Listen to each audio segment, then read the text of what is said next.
Olá, começando mais um programa Opinião pela TV Cidade de Jacareí. Hoje, o programa recheado de informações interessantes, começando inclusive com a entrevista semana passada com o prefeito Hamilton aqui nos estúdios aqui da TV Cidade, onde ele comentou sobre a inauguração do Poupa Tempo, que ele reclamou um pouco do governo, que fez a parceria, ele achou que o valor era uma, ficou outro, e no fim subiu muito o valor e realmente ele não gostou. Só que já foi inaugurado o Poupa Tempo e está todo mundo, pelo jeito, muito feliz com essa chegada a Jacareí do Poupa Tempo, que vai inclusive atender a outras cidades do município. Ano passado, o Veloso, infelizmente, não pôde estar conosco aqui, mas a gente tocou o programa aqui, hoje está aqui com a gente para falar sobre isso. O que você acha do Poupa Tempo em Jacareí, Veloso? Tudo bem? Tudo bem, boa noite, telespectador. É uma satisfação estar aqui com vocês mais uma vez. E quanto ao Poupa Tempo, eu só poderia elogiar, porque, aliás, o Poupa Tempo foi, logo no início, e ainda continua sendo, na maioria dos casos, uma amostra do que como poderia ser o serviço público. Né? O serviço público tem que ser assim como é o Poupa Tempo, atendimento rápido, atendimento cortês, você não tem que esperar muito, as coisas fluem normalmente. Eu, por exemplo, que já sou idoso, você ainda não é, mas eu já sou. Chegando lá. Eu chego quando você chega e tem direito a fila especial, você não precisa nem procurar, alguém já procura por você, porque você se identifica na entrada com a sua idade e tudo mais, já tudo flui muito bem.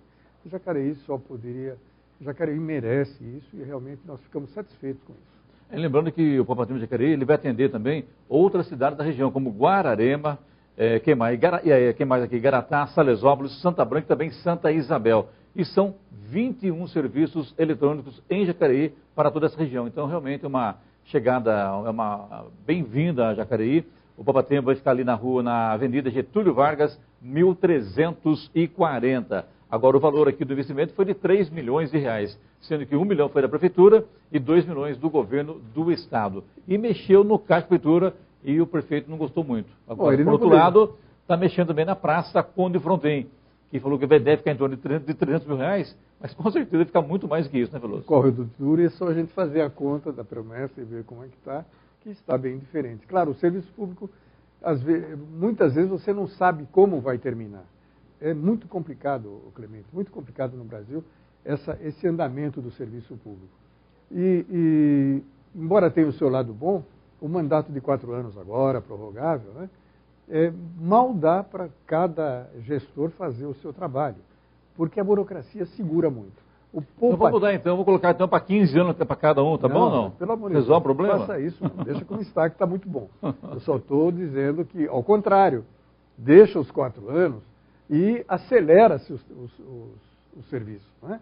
Você precisa de uma verbinha de um deputado de 100 mil reais para fazer um melhoramento qualquer na cidade, leva 6 meses para 100 mil reais que não dá para fazer nada. Eu discordo de você em termos, porque quem dá a verba não é o deputado, ele pode fazer uma emenda, um pedido ao governador para que essa verba seja disponibilizada.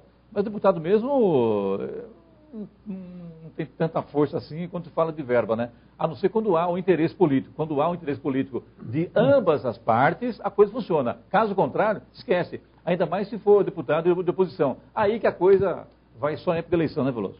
Sim, na verdade, a verba do deputado surgiu para que o deputado pudesse ter um contato maior com a população. Porque a função legislativa, tanto do deputado quanto do vereador, do deputado federal, ela não é uma função de muito contato com o público, inicialmente.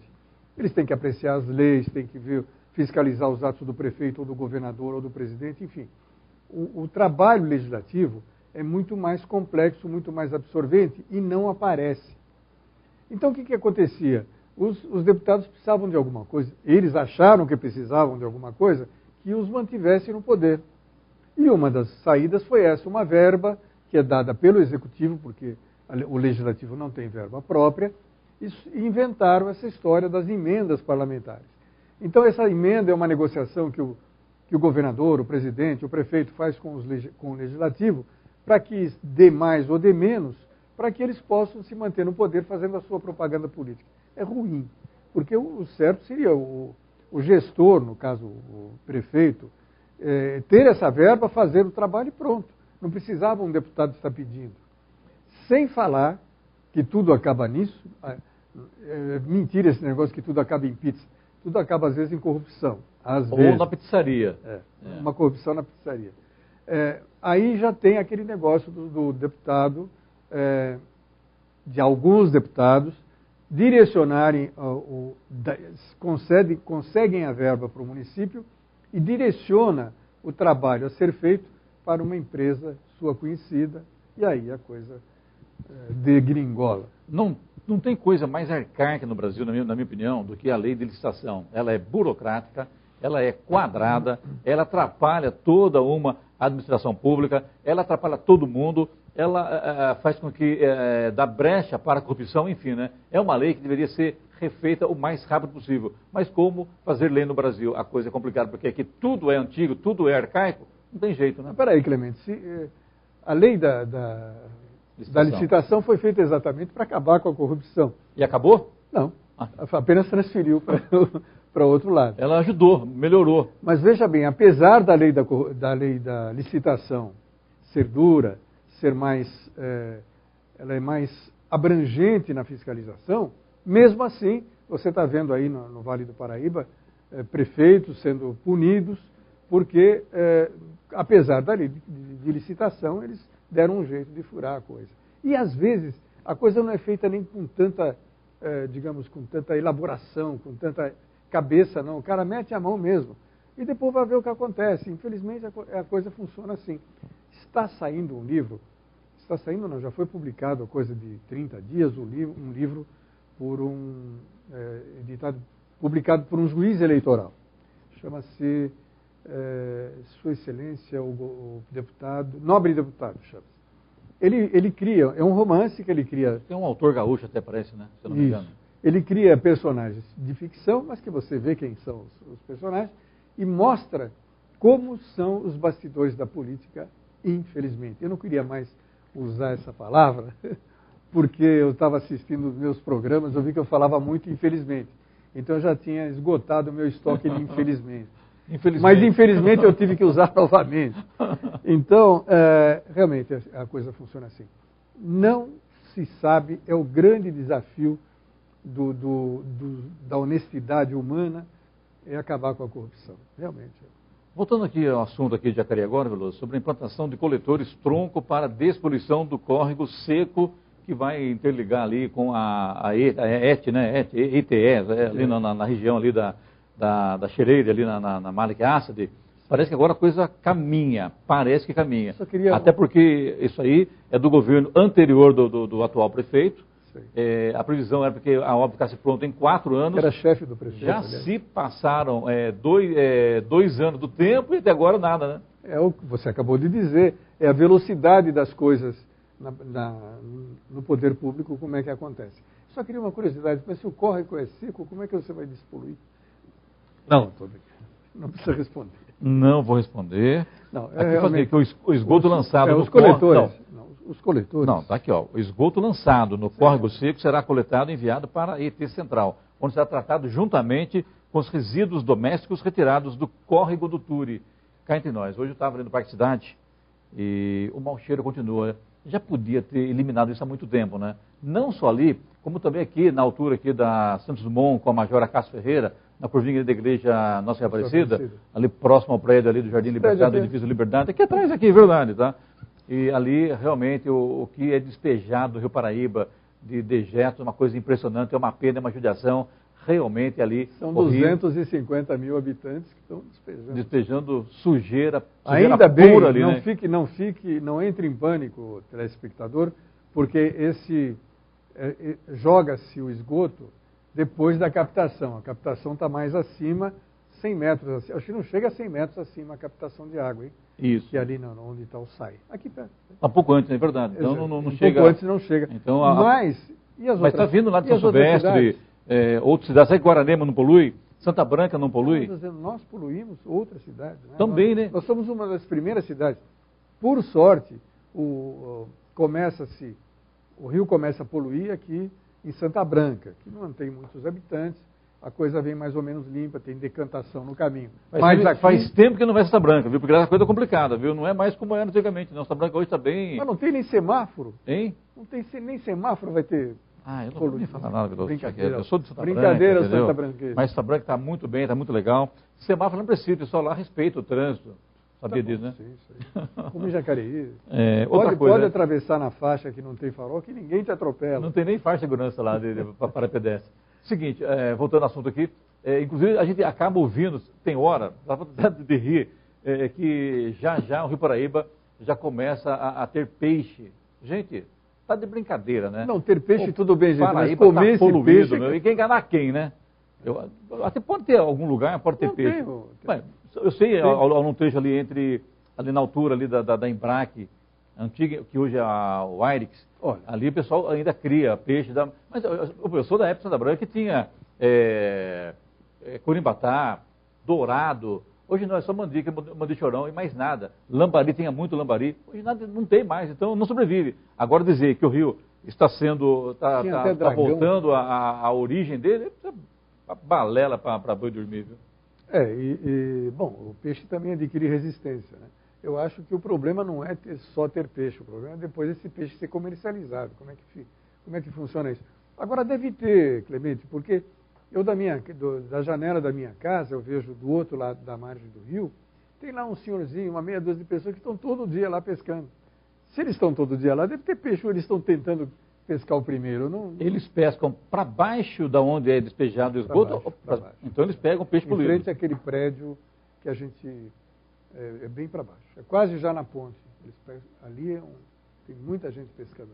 Depois dessa, intervalo comercial, eu volto já. Não sai daí. Muito bem, já estamos de volta com a nossa opinião aqui pela TV Cidade, para toda a região aqui. E São José, Jacareí. Você pode participar aqui através de e-mail, através do Facebook também, enfim. Tem também na internet. Fica à vontade, Veloso. Pode encontrar a gente na rua e também falar uma coisa, dar sugestão. Só não pode brigar com a gente, viu? Agora pode dar sugestão, pode reclamar à vontade. A casa é sua, aproveite. Seguinte, Veloso, aqui estou vendo aqui que cidades aqui de estudantes de Jacareí estão aprendendo noções de grafite. Muito melhor grafite do que pichação, né? Sim, claro. Grafite é a parte artística da pichação.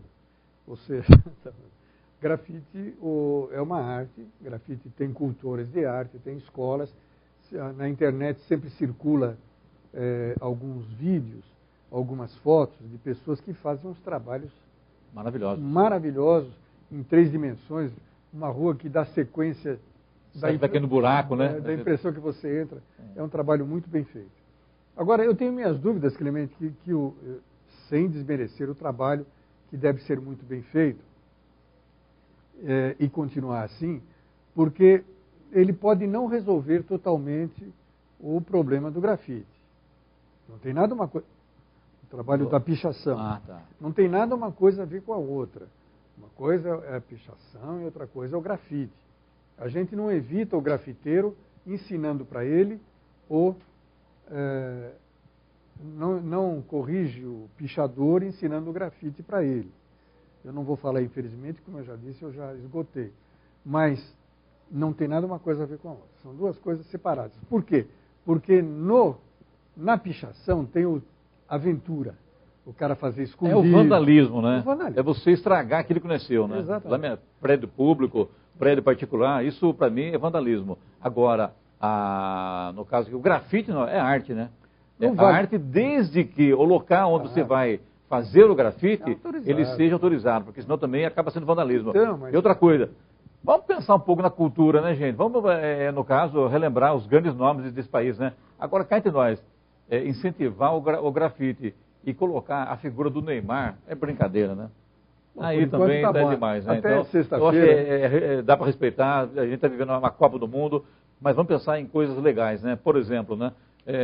De repente, a cultura precisa ser revivida, não só aqui em Jacareí, como em todo o país, né? A sociedade precisa abrir os olhos para isso, né? Tem tanta gente boa no grafite, poderia dar um pouco mais de valor à cultura, seja ela regional ou nacional, mas pensar na cultura.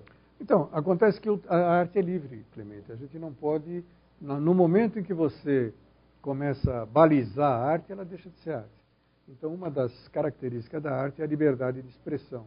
Infelizmente, não pode ser feita assim. Liberdade de expressão. Ok, eu concordo com você, em certos pontos. Agora, de repente, vai ter lá vamos pegar aqui o Neymar, vamos pegar o Fred. Pô, cadê o Fred, gente? O Fred ia marcar gol, o Fred, esse é o nome da Copa do Brasil, o Fred. Não precisa nada. Então, vamos pensar um pouco mais em valorizar as coisas da nossa terra, valorizar a nossa gente. E outra coisa, a religião, enfim, né? As culturas regionais, o folclore, dá para fazer, e isso com qualidade. E eu sei que ele tem ótimos artistas e que com certeza já estão pensando nisso. Sim, concordo com você. E mais uma vez repito, vamos continuar combatendo os pichadores, porque os grafiteiros não têm nada a ver com isso. Nesta semana, prenderam no Vale do Paraíba um cidadão fazendo uma pichação num prédio, num determinado prédio. O que a polícia fez? Apreendeu o celular, né? E foi vasculhar o celular do cidadão.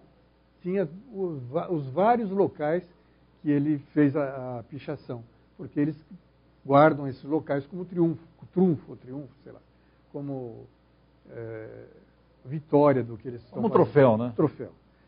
Então, foi aí, graças à mania de celular, né, de você ter tudo no celular, a polícia pôde fazer o trabalho dela. E vai continuar fazendo, porque não infelizmente, acaba-se de pintar um prédio, já imediatamente vai um cara lá e faz a pichação. Vandalismo puro mesmo, judiação, né? Isso aí dá prejuízo, né? Agora, como é que eles conseguem subir numa altura assim, realmente exorbitante, né? E nada acontece, né? Hoje, e aí ninguém vê o cidadão em si. E aí entra também a falha da prefeitura em não ter na cidade aquele sistema de monitoramento no município, para que a Guarda Civil, a Guarda Municipal, fosse até o local e detivesse o indivíduo ou detivesse os indivíduos que estão aí fazendo pichação, fazendo vandalismo na cidade, que a cidade fica feia. Tem alguns prédios em Jacareí que realmente estão muito feios em razão desses pichadores que não têm o que fazer e vão estragar as coisas dos outros. É só ir em São Paulo e ver a coisa como é que está. Eu trabalhei muito tempo, quando garoto ainda, quando jovem, fui office boy em São Paulo, e andava por todas as ruas, e tinha as ruas que eram charmosas, como a Barão de Itapetininga, a rua 24 de Maio, aquele trecho. Dias atrás eu passei nessas ruas, está totalmente destruída, pichada. Nossa, o Cine Marrocos, que era um charme só, eles tiveram que fechar com alambrado, porque tem morador de rua. Morador de rua atravessa pela pista, arrastando o colchão, em cima do colchão tem um malote, tem mais cobertores, ele vai levando a mudança arrastada no chão, no centro da cidade de São Paulo. Espero que não chegue no centro. Mas de quem a culpa? É daquele cidadão que não tem onde morar, que não tem moradia, ou é da culpa do próprio governo, seja ele municipal ou estadual, que não tem ações de verdade, de fato, para tirar essas pessoas das ruas, dando moradia, dando condição para que ele possa ter uma vida, no mínimo, um pouco digna. Que não tem, né? Essa é a grande realidade. Agora, a droga não tem jeito. Tem. Tem países que deram jeito na droga. Vamos aqui da Colômbia, por exemplo. Não tem país pior aqui na América Latina do que a Colômbia tinha com a droga. E hoje não. Hoje o índice de criminalidade é muito pequeno. Então, se quiser acertar, tem jeito. O problema é que fazem vistas grossas para esse fato que é muito grave, não só em São Paulo, como inclusive em Jacareí, em São José hoje bem menos, porque tem um trabalho de monitoramento por vídeo lá, que segura um pouco a onda, mas Jacareí, a hora que colocar isso e montar uma espécie de um COI que vai acompanhar de perto isso, muita coisa vai melhorar. Você diria que a Colômbia está melhor que o Brasil? Em termos de criminalidade? Muito melhor. No futebol? Nem se fala. Cuidado, hein, Brasil. Outra coisa, aqui uma informação interessante hoje que recebemos aqui, que a Santa Casa de Jacareí, ela acaba de firmar um convênio com o Hospital Albert Einstein em São Paulo para a captação de órgãos. Felizmente, uma notícia boa para Jacareí, isso do ponto de vista da solidariedade. Mais do que isso, tomara que abram os olhos também para a saúde no município, principalmente para o prédio da Santa Casa. Um prédio antigo, um prédio que já está aí praticamente, não tem mais condições para nada, um prédio que realmente não oferece as mínimas condições para que seja um hospital, quanto mais para a Santa Casa. Tomara que dê certo, porque infelizmente a saúde sempre divide verba, a gente não sabe com o quê, né? A verba entra para a saúde e acaba desaparecendo, às vezes não existe uma prestação de contas muito clara, e o pior é o seguinte, que não se investe quase nada na prevenção à doença. Isso eu acho que é um dos maiores males que existe no país hoje, é a não prevenção da doença. Agora, de repente eu ouvi falar também que lá nos Estados Unidos não há saúde pública, né? É tudo particular, né? Ou tem convênio, ou então você fica às morre. mínguas, né? Ou você morre. Então, no Brasil, que até teve uma pessoa aqui do Brasil que esteve lá nos Estados Unidos, passou mal, tinha o seguro e tal, foi atendido, teve ambulância no aeroporto, foi para o hospital, ficou no hospital, e quando voltou chegou a conta, em torno de $8.000. E tem que pagar, porque lá não tem saúde pública. Agora, um estrangeiro que vem ao Brasil, se ele sofre um acidente ou qualquer coisa, ele vai para o hospital, ele é socorrido por uma ambulância, ou de uma prefeitura, ou do governo do estado, ou do SAMU, é atendido graciosamente. Daí para pensar, né? Gente, se lá Mas fora... quem que está dando exemplo para quem? Eu gostaria de saber. Acaba sendo... Até... É melhor você atender a saúde pública gratuitamente por conta do governo, ou é melhor pagar a saúde e não ter saúde pública? Qual é o seu entendimento? O meu entendimento hoje é o seguinte, que o Brasil realmente, nesse aspecto, infelizmente, tem hospitais aí que não estão adequados para atender, como é o caso da Santa Casa, e muitos hospitais pelo Brasil inteiro, mas a partir do momento que você tem a saúde gratuita para aqueles que não têm condições de bancar, porque isso custa, e custa muito caro, isso é importante. Eu acho que o governo deveria pensar um pouco mais nisso, continuar investindo na saúde pública, continuar dando condições para que... É tanto dinheiro. Vamos analisar a Copa do Mundo. Quantos estádios eram para serem feitos? 8 estádios. Foram feitos 12.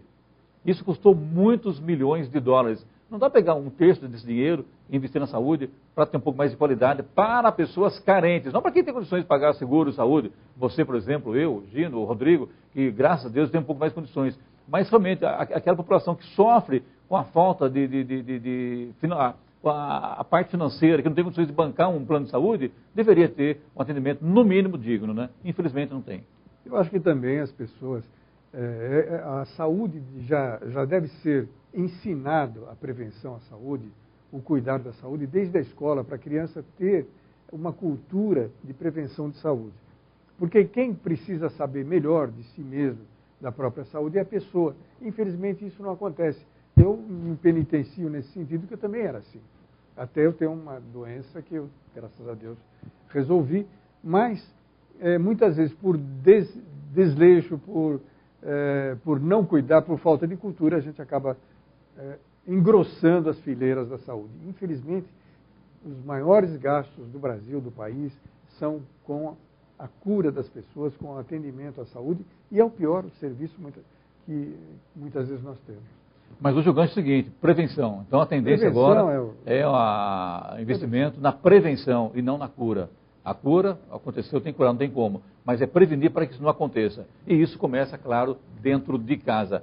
Em São José foi inaugurado a Casa do Trabalhador. Foi inaugurada a Casa do Trabalhador, um espaço destinado a centralizar uma série de ações de atendimento, qualificação e também encaminhamento, criando mais facilidades para os trabalhadores. Com certeza vai ter muita gente que vai desviar de lá, né? Porque tem gente que gosta de trabalhar e tem gente que não gosta. Quem não gosta é a Casa do Trabalhador. Ali não passa, desvia, né? Mas é uma boa iniciativa do governo municipal de São José dos Campos, que vai dotar o município dessa Casa do Trabalhador, que estará na Praça Afonso Pena, 175, no centro de São José dos Campos. Esse tipo de atendimento é legal que eu digo no sentido de jurídico, atendimento jurídico, atendimento geral, ou é mais para lazer? Você já tem... Não é lazer, não. É um trabalho que é oferecido para que as pessoas que não tenham capacitação, cursos, inclusive, colocação. Então a pessoa vai lá, faz o cadastro, acompanha, realmente, e centralizar tudo. Não vai, põe aqui um pátio aqui, outro lado, na outro lado da cidade, coloca outra coisa. Não, centralizou tudo. Então,